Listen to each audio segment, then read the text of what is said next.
Howdy,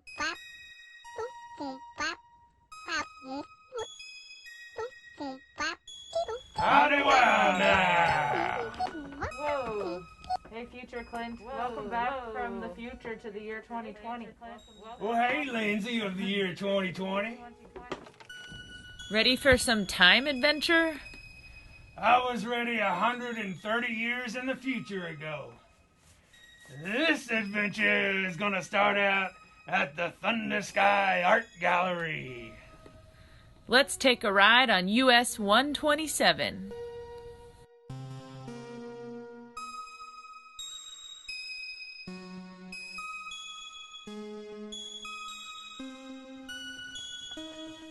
Well, let me tell you, time travel can be tough stuff. If you're off by a fraction, you might end up in a dinosaur's belly. Has that ever happened to you? So many times. For time travel accuracy, you need an artifact from that time period. So we have these two amazing pieces of art created by Robert McFate in the year 1783 to get us back to the right year.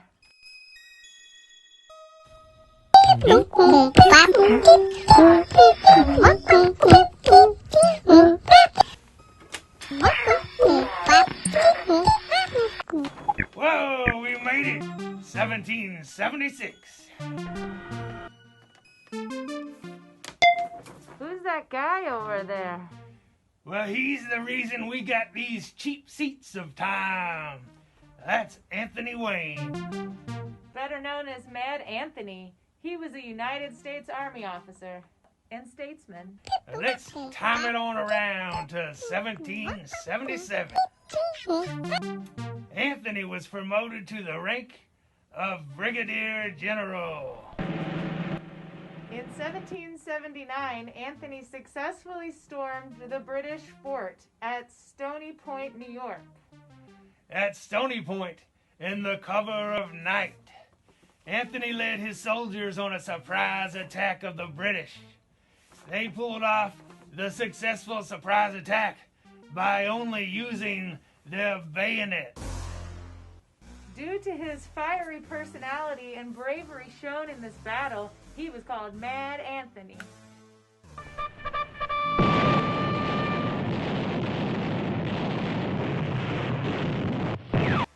In 1783, Anthony was promoted to Major General, and he would retire not long after that. Let's sift through the sands of time and shift our view. That's Chief Little Turtle. He became a famous Native American military leader. He lived in a large village known as Turtle Town along the Eel River. In the year 2020, that is Indiana. Little Turtle's name was Mishi-Kinokwa. The word's meaning was a specific species of terrapin.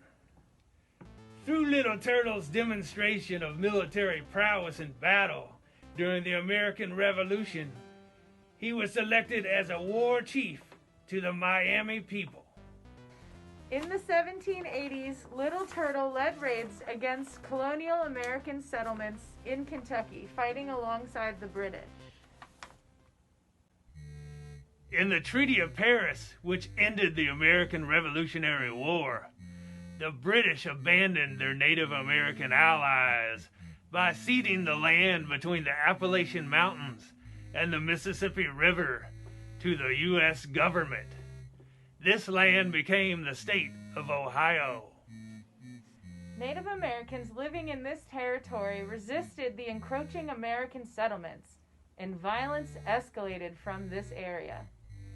Native tribes formed the Western Confederacy with the goal of keeping the Ohio River as a boundary between the Native Americans and the United States.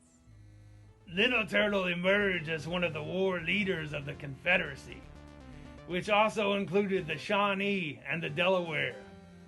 The resulting war is called the Northwest Indian War, also called Little Turtle's War.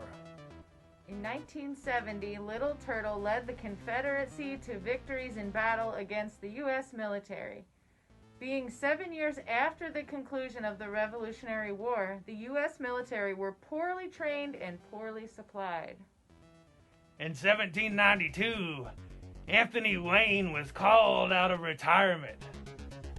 George Washington appointed him as the Commander-in-Chief of the U.S. Army.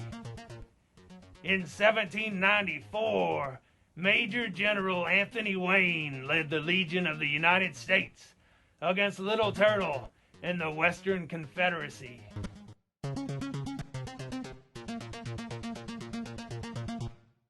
This was the Battle of Fallen Timbers. It took place amid trees toppled by a tornado in northwest Ohio.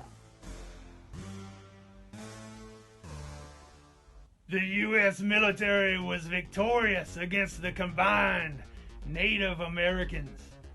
In 1795, Little Turtle signed the Treaty of Greensville, where the Confederacy of Indians ceded land to the U.S. This land would become parts of Illinois, Indiana, and Michigan. Following this, Little Turtle continued to advocate for peace. He met 3 U.S. presidents, and in 1796, George Washington presented him with a ceremonial sword. Well, look at the time. We'd better get back to the future before the Thunder Sky Gallery closes. Howdy wow now.